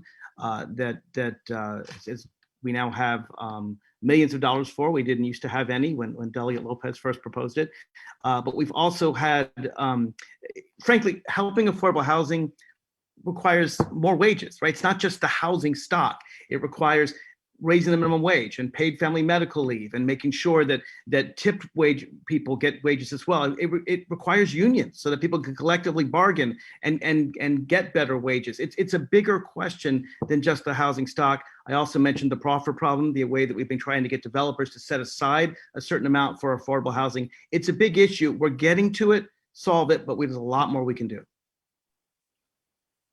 Great, thank you very much. Next, we have Elizabeth Bennett Parker with Delegate Alfonso Lopez on deck. Thank you. Yes, affordable housing was a crisis in Northern Virginia before COVID, and we've only seen that exacerbated since. We need more funding, we need stronger tenant protections, and we need more help for evictions, not just in Alexandria. We've had an eviction task force that's brought together nonprofit leaders, city government, and others to help folks actually access the resources that are out there, because we all know that government forms can be very confusing. And if you don't know the resources are there, you don't know how to fill out the forms. It asks for so much information. You need folks in the community working directly with folks that are already coming for food or coming for other resources to help make sure that the word is getting out about these programs, and that we have the staffing, the technology, and the funding to support them. Great, thank you very much. Delegate Alfonso Lopez with Karishma Mehta on deck. Thank you. I'm very proud to have been a 2020 Northern Virginia Affordable Housing Regional Champion. My legislation in 2013 created the Virginia Affordable Housing Trust Fund. We were able to capitalize it at just $6 to $8 million, and we fought every year to increase it. I'm incredibly proud of the fact that we now have an Affordable Housing Trust Fund that's $125.7 million on top of the $524 million we got under the CARES Act at the federal level. So what does that mean? That means that the Affordable Housing Trust Fund was used as a backstop for the rental and mortgage assistance programs that we did over the summer. And then also the Virginia Affordable Housing Tax Credit that we just passed this session, combined with what we've done in the Affordable Housing Trust Fund and what we're going to be doing with the tax credit, we are in a very good position to get rid of the eviction crisis that we've had in the Commonwealth. I'm also very excited about the fact that I voted, only me to say also that I voted against the Amazon deal originally because of the affordable housing aspect and helped lead the fight on the floor about that specific issue. Affordable housing is very important to me. It's very important to my family and my community, and we need to keep doing everything we can to make it stronger. Thank you very much. Karishma Mehta and Delegate Ibrahim Samira is on deck. Thank you so much for this question. This is a deeply personal issue to me. I believe that housing is a human right, not a commodity that should be sold off to the highest bidder. And like many families in the 49th district that I've spoken to personally, I was displaced just a few months ago from my apartment in the pandemic because we don't have a representative fighting for a rent moratorium and universal rent control. In fact, my opponent took almost $8,000 from real estate developers and PACs that also donate to Republicans in Virginia. And although I go door to door and the number one issue is housing, that is not what we have seen with the current representation. So we can house tenants in Virginia without giving so many of our funds to the developers in this region. We need to house people in units that are already built, not give our hard-earned taxpayer money to luxury developers that continue to displace the working class and make it impossible for us to guarantee housing as a human right. Hi, Madam Moderator. Great. Just in response to that. I don't recall her actually calling out your name on that one. Clarification on that? The delegate from the district. So I'm going to ask Jack Curali or Brian to clarify. I was just told if the person was called out by name. Is that sufficient? Would you like a response? You're asking Jack or myself? Jack or Brian? It seems like Jack's fine. I mean, it was mentioned that the delegate takes money from certain companies, whatever. If he has a quick response, we've already spent enough time on it. Yeah. Okay. Sure. I'll give you 30 seconds. Two things. That I've taken any money from Republicans. I was the Virginia Young Democrat of the Year and arguably one of the strongest, most staunch Democrats in Virginia in recent years. And I'm sorry, I've never taken a dime from it or given a dime to a Republican or taken a dime from a Republican. Also, in terms of developer money, the fact is that when people are donating to me, they're buying into my agenda, not the other way around. Thank you very much. Apologies for that. All right, so Delegate Ibrahim Samira and Jennifer Adelie is on deck. Affordable housing has been an issue that's been often ignored by politicians on both sides of the aisle. The economic consensus is clear that where you live down to the exact neighborhood and block often determines your social and economic outcomes. That's because housing not only decides your health and stability, but your physical access to good jobs, quality schools, healthy food options, public transit, and other crucial services. It is for this reason that racial and economic segregation presents generational disadvantages to communities across Virginia. Spoke briefly about exclusionary zoning. Exclusionary zoning is what leads us to have missing middle homes, which are proven to be less expensive, better for the environment, and more accessible to marginalized communities. What I've done with bipartisan support from my colleagues is promote public transit-oriented quality affordable housing, establish a working group on accessory dwellings, which will potentially open up tens of thousands of affordable housing units. And my vision for the future is allowing local governments to build and rent out social housing units that are insured to be low rent and high quality, increasing the funding for housing, which assists affordable housing projects all across, which would assist housing projects all across the Commonwealth. There's so much more to do. There's no one silver bullet, but we need to strike at the core of modern day redlining, which is what's causing this lack of quality affordable housing for all. Thank you. Thank you very much. Sorry, I picked up the wrong color for you there at the end. Jennifer Adelie and Delegate Kathleen Murphy is on deck. So much. So one of the things about affordable housing is that it's not just for low income families. Middle income families struggle with housing costs in Northern Virginia from our extremely high rates that we pay here. So some of the things that we need to do is to address housing costs for middle income. And by middle income, I mean firefighters, teachers, service workers, you name it. I know so many teachers that teach my own children that they live multiple counties away. They drive for an hour to get to work every day because they can't afford to live close to where they work. One of the things that we could do, for example, is that DC has something called a homestead deduction.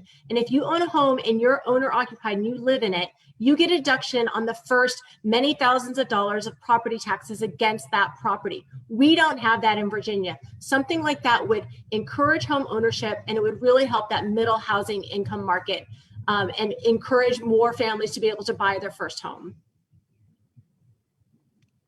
Great, thank you very much. Next is Delegate Kathleen Murphy with Mary Barthelson on deck. Thank you. I've actually worked on this issue for quite a while and sponsored a bill to create a low-income housing tax credit and to create a affordable housing trust fund. This moves slowly, I have to be honest. But this year we did have a House version that was patroned by Jeff Bourne that he and I both got together and wrote.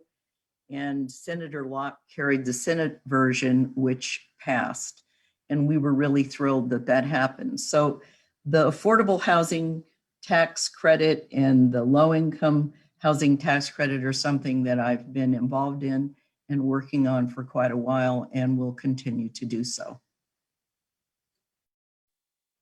Thank you very much, Mary Barthelson, and with Delegate Ken Plum on deck. I've signed the pledge to bring back Penny for affordable housing. I've been a renter myself. I've also been a landlord. I think that we need to make more policies to incentivize home ownership as well. I think we can also ease some housing restrictions to make it easier to rent spaces that are already available, especially around public transportation and universities. We're dealing with the housing shortage right now, so costs have gone up a lot. But I think by continuing to expand housing, we can keep that stable to make sure that everyone's taxes don't go up, the elderly don't get pushed out, and to make sure that we are responsible city planners and we avoid some of the other areas that we've seen that failed to maintain appropriate housing levels, which created a huge spike in homelessness and crime. Thank you very much. And next is Delegate Ken Plum with Holly Hazard on deck. We need to be careful that in solving our housing problem, we don't force people out of Fairfax County because we don't pay enough and we don't have enough affordable housing, and they have to go off hours away in order to be able to find a place to live, filling our streets then and roads, coming to work every day. What we need to do not only is to improve our housing funding, and as a member of the Appropriations Committee, you can count on my vote to be able to do that. And secondly, as a chairman of the Joint Legislative Audit Review Commission, we're taking a look as to whether or not we're getting an equitable return on our housing dollars. And I think we'll pick up some money there. But beyond that, we need to improve the wages of our teachers and our firemen and our policemen. We need to look at celebrate the $9.50 we went to on May 1, but recognize that is not close to a living wage. If you simply trued up the minimum wage to what it was when it was introduced, it was already be at $11, which is what the bill that I had introduced would have done. So we need to go back to the legislature and recognize that one reason we have a housing problem is we don't have people with enough money to be able to afford housing, and we need to improve the lot of the workers as well as housing stock. Thank you very much. Next is Holly Hazard with Delegate Kay Corey on deck. Thank you so much. Well, I'd like to say what they said, but I realize that in this discussion that probably isn't going to sail very well. But there've been no bad ideas here in terms of dealing with a very intractable problem. One of the challenges that we have, particularly in the 38, but I understand in other districts, is that we've had the skyrocketing real estate prices with COVID, and then we've got so much area that's already been developed that we're really dealing with infill in terms of building more housing stock, which is tough for everyone, certainly exacerbated by people who are struggling to make their payments. I think that one thing I can add to this discussion is that we need more flexibility in zoning so that we can, if a community agrees to it and a locality wants to build more than one house in residential areas, the idea that tiny home phenomena or building in-law suites or in-law housing could be particularly helpful in a dense area such as ours, so that we've got a little more flexibility and those teachers and firemen can live in the same communities that we do without breaking the bank. And finally, I just want to say that such as the trust fund, that we need to have money to help with a safety net, because when we make the bad decision that we're going to evict somebody, that our society is going to evict somebody, we end up with issues that are just exacerbated in terms of homelessness and then losing jobs and kids who are in stable areas. So thank you. Your time is long expired. Thank you very much. Delegate Kay Corey. Thank you. Our current affordable housing crisis is reflective of many other existing inequities that are contributing to crisis in our society. These things were made more stark by the COVID situation. We need to attack it from at least two different directions. One is dealing with the current housing stock, and the other is looking at how we got where we are. And zoning is a big problem. Zoning, however, is a totally local power. Unfortunately, all we can do at the state level is encourage the localities to be responsive in their zoning decisions.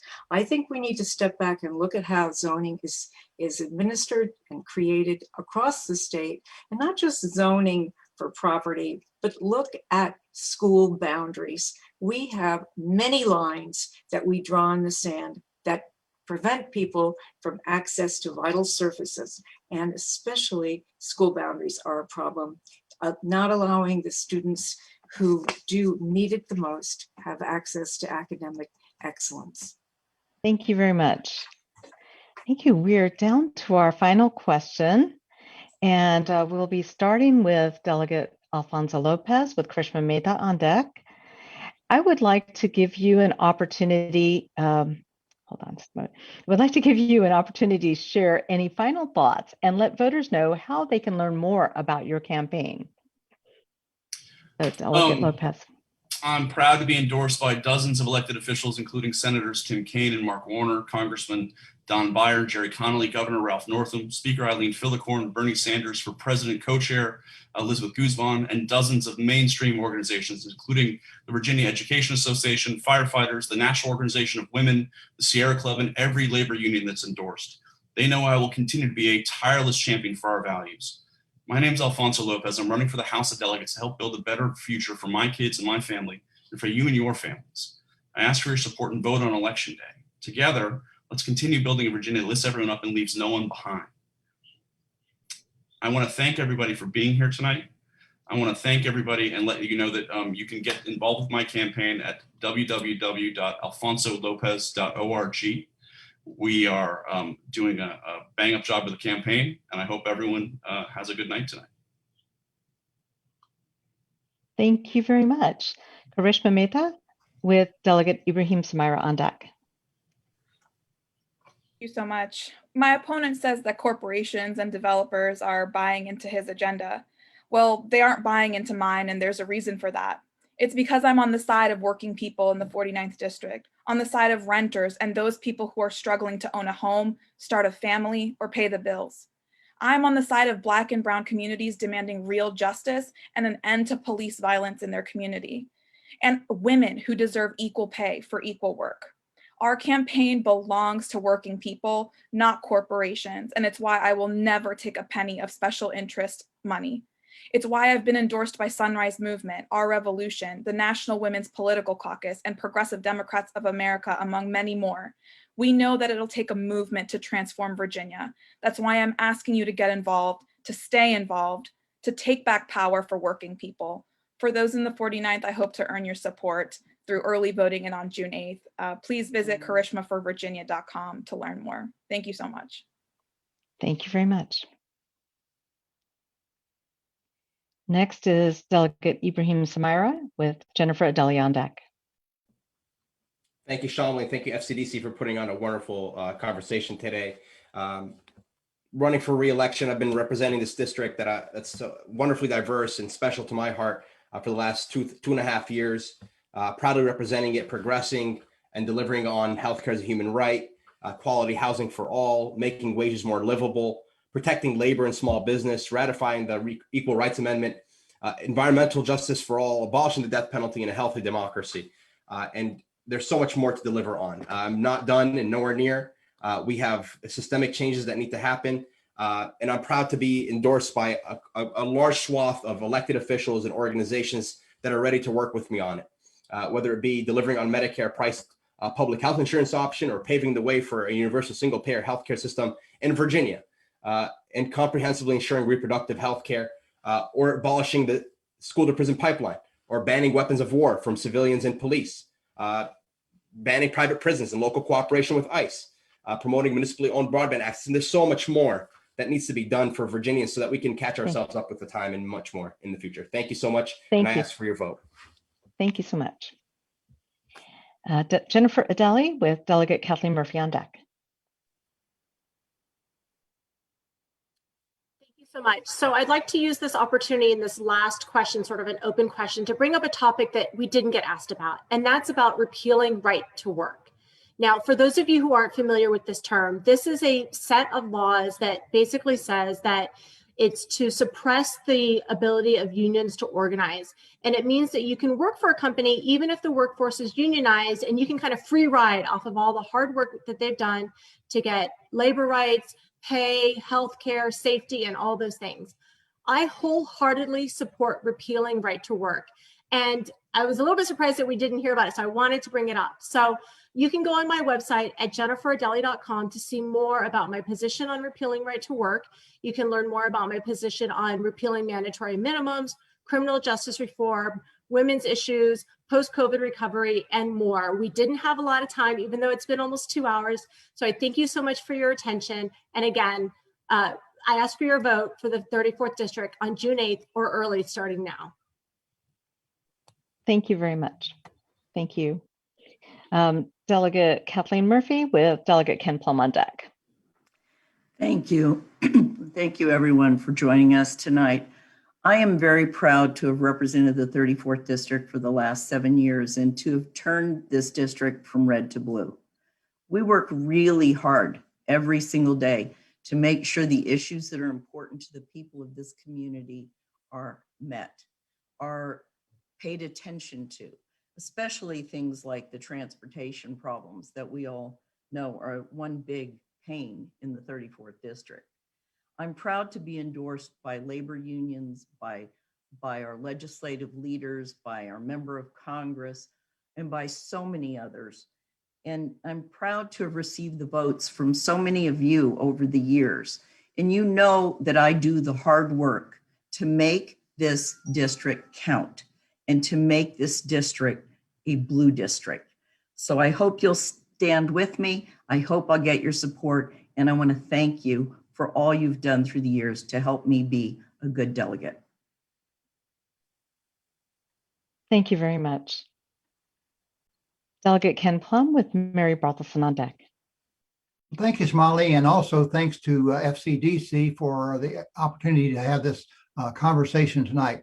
You know, I've been around a long time. That's a well-known fact. But what I want to assure you of is that I'm working for the future, not the past. I do know about the past, and that gives me vital information in moving forward.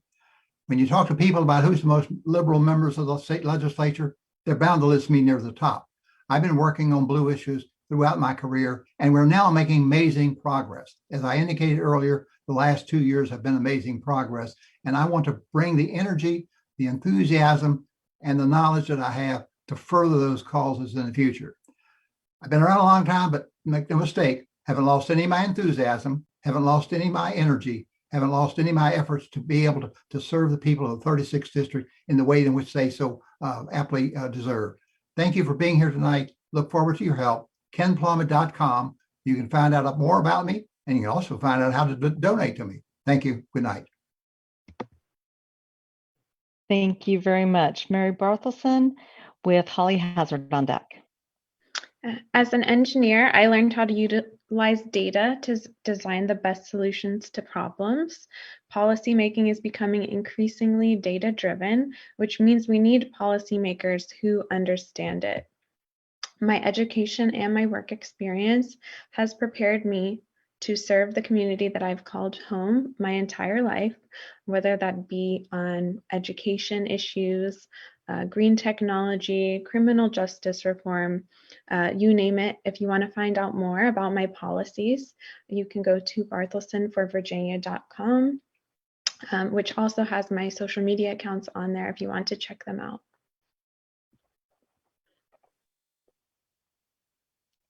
Thank you very much. Holly Hazard with Delegate Kay Corey on deck. Thanks again. And finally, I very much appreciate this opportunity. Look, there are no bad choices here. I am proud to be among such caring and committed candidates, including my opponent. After the last catastrophic presidency and the destructiveness of COVID, Virginia has an opportunity to rebuild and reboot and reimagine. And that includes taking stock of what's worked for us in the past and what hasn't, to take on issues of equity, climate change, rebuilding our businesses and our lives with passion and care. We need leaders who are more than a reliable vote. We need leaders who want transformational change, not tweaking systems to get back to where we were. That's not good enough. We need leaders to commit to rebuilding that's also inclusive, visionary, and kind. I have a record as that kind of a leader. If you like what you hear, please join us at hollyhazard.org to volunteer, donate, of course, and of course, to vote. I do ask for your vote. Thank you so much. Thank you very much. Delegate Kay Corey with Delegate Mark Levine on deck. Thank you. I'd like to thank FCDC for putting this forum together. I know it wasn't easy to bring all these different people to one place at one time, and it's a great opportunity for all of us. I would like, of course, your vote. I would like your support in many other ways, but I want you to know that campaigning now is not just campaigning. For me, it's an opportunity. It's an opportunity for me to learn more about my community, learn more about what the people in my communities care about, and to work to help them solve those problems. I have found this a great community organizing opportunity, and there are several different groups that I've been able to activate to work on common problems. If you would like to join my campaign, you will find that there are opportunities to be a student intern and to learn community organizing techniques and to help your neighbors solve their problems together. Thank you very much and have a good evening. Thank you very much. Delegate Mark Levine with Elizabeth Bennett Parker on deck. Thank you, Shonali. Thank you, FCDC, for hosting today. I think a lot of people in Fairfax know me. Maybe some of you don't. I'm trying to introduce myself to all of Virginia. I want to tell you what people say about me. My constituents say about me, that I'm always listening, that I'm always there, that Mark's monthly meetups are well attended, that we come every month to talk with you. Those are the kinds of things I want to bring. I'm transparent, I'm accessible. I listen to you because you often have the best ideas. They will tell you that I'm tenacious about the battles that I fight for, that I don't give up, that I keep fighting. Some of the bills that I've been putting forward, whether it's gay rights or police body cameras or protection for survivors of domestic violence, that took us 5 years to get. I brought to Fairfax County 24/7 support for sexual assault nurse examiners, something I did with Senator Barbara Favola, who's endorsed my campaign, and so many have, from the Speaker of the House all the way down to many of my delegate colleagues. I would appreciate your support. My website is levineforvirginia.com. Come see what I can do for you. Thanks. Thank you very much. And finally, Elizabeth Bennett Parker. Thank you. And thank you to the FCDC and to organizing and to everyone for attending tonight. I have unique experience and perspective to bring to Richmond, given my background as a local elected official, nonprofit leader, and small business creator. We need to build an economy that works for all of us, especially as we focus on Virginia's recovery from COVID, and that includes passing paid family and medical leave for all of our workers. We need to ensure equitable educational opportunities, including accessible, quality, early childhood education starting at birth, not only to set our children up for success, but to support working families and to enable women to stay in the workforce. We've seen so many women forced out of the workforce during COVID, and we know that those hurt most during this session have been women of color. We need leaders in Richmond who can work collaboratively to help us rebuild Virginia better after this pandemic, and who will focus on the needs of women, of people of color, and of communities too often left underserved. I actually knock doors outside of campaign season to talk to residents who don't necessarily have the time to come to a public hearing or engage with us normally. And I organize volunteer with the vice mayor events to meet residents while also giving back to our community. I hope you'll join State Senator Adam Evans, Supervisor Dan Stork, former delegates Marion Van Lanningham and Rob Kopeka and others in voting for me on June 8th. Thank you so much. Thank you so very much. I really appreciate everyone coming to attend and all of you for participating. Honestly, I am so proud to be a Fairfax County Democrat. This field of candidates is absolutely amazing. So thank you all for a spirited and engaging discussion of topics that have been important to voters here in Fairfax County. I wish you all the best in your campaigns and remind voters that early voting has already started. You can vote early at 3 locations in Fairfax County: the main Fairfax County Government Center, the North County Government Center, and the Mount Vernon Government Center. You can do that now or at your regular polling site on June 8th. Please go to fairfaxdemocrats.org for more information. Thank you all for attending. Thank you and good night.